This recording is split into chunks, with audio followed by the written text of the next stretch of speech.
I'm just recording this for myself, no? Kasi kanina wala yung thinking, paano ko kukunin yung sample ko using stratified sampling technique? My God, nakalimutan ko. So when I revisited my old study, just to reminisce, no? Kung paano ko siya kinuha, talagang nahihirapan ako mag-analyze. Talagang binasa ko po sa Google yung definition ng stratified sampling technique. But anyway, I just realized na ganito lang pala siya, no? For each stratum, sabi dyan, divide the number of members of the total number in the entire population to get the percentage of the population represented by that stratum. Pero bago mo gawin yon, I'm so happy kasi sa online, via Google, may tinatawag tayong sample size calculator. So, let's say educational research to. So, usually, ang ating, ano tawag dito, yung ating, nagkakaroon ako ng brain fogging, no? Margin of error, let's say ay 5, no? So, yung ating confidence level ay 95%. Yun ang ating ginagamit, no, sa educational research. So, let's say, meron tayong total number of teachers, total number of teachers, tama, total number population in the entire division. Let's say, ang bilang ng kabuuan ng guro sa division ng San Jose del Monte ay 7,072. 72, let's say. And then, maraming districts, so maraming stratum. Yun, ganun ang mangyayari. So, ang daming district, ang daming stratum. So, anong gagawin doon? Let's say, dito sa aking study, halimbawa, ito yung pinag-isipan ko kanina pa. Let's say, sa aking District A rather, ay meron akong 223 teachers doon sa District A na yon. 223 teachers. So, ang problema ko, paano ko kukunin yung aking sample coming from that stratum? So, ang una, gagamit ka muna ng Sloven's formula calculator via online. So, ilagay mo lang doon kung anong confidence level, which is 95. Ano yung confidence level? Let's say, nagkakamali ako. Ano yung confidence level yan? 95%. Ano yung margin of error, which is 5. And then, ilagay mo na rin doon yung population size, which is 7,072.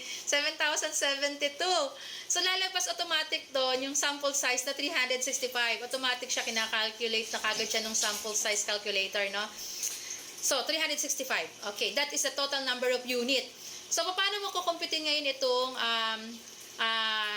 sample mo using stratified sampling technique? Let's say sa District A ay meron kang 223 teachers. Tama? So, ang gagawin mo, yung 223, i-divide mo siya sa total number of population, which is 7,072.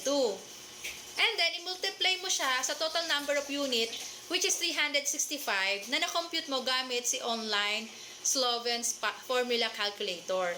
So, ang magiging sagot nun ay 223 divide 7,072 times 365, ang sagot ay 11. So, 11 teachers ang sasagot nung iyong survey questionnaire using stratified sampling technique, which is equivalent to 3.15% of the total population of all the teachers in the division of San Jose del Monte City na nanggaling doon sa malaking bilang, which is 7,072. So, naalala ko na. So, magagamit ko na si stratified sampling technique. Kaya na pa ako isip na isip. Sabi ko, paano ko ba kinumpute yun years back? So, halimbawa sa District B naman tayo. 137 ang teachers from District B. Yun ang stratum. 137 teachers. So, 137, i-divide mo sa total number population of teachers, which is 7,072.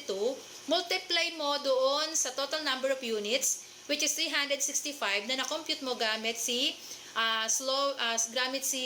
sample size calculator galing sa online. Pindutin nyo lang sa Google.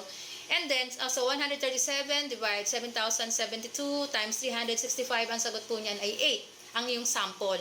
8 lang ang sasagot out of 137. Or equivalent yan ay 2.27% lang. So, napaka-sarap gamitin ni stratified sampling technique. So, gamitin natin siya.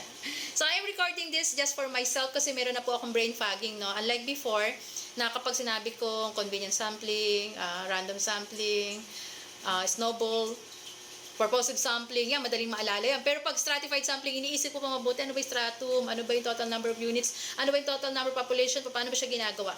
So, to make it short, so napakadali lang ng stratified sampling technique. So I think di ko na ito makakalimutan kasi I am recording right now and I will post it here in YouTube, no? Again, for each stratum, sabi ko nga, divide the total number of members by the total number in the entire population to get the percentage of the population represented by the stratum. And finally, take the percentage and multiply by the number of units you want in your final sample group to see how many you need from each stratum. Yan yung nakasulot sa Google. So, ginanalyze ko lang ulit siya, no? At finally, naalala ko na din. So, again, this is for my personal use only. But anyway, I will post it here in my YT. Thank you for watching.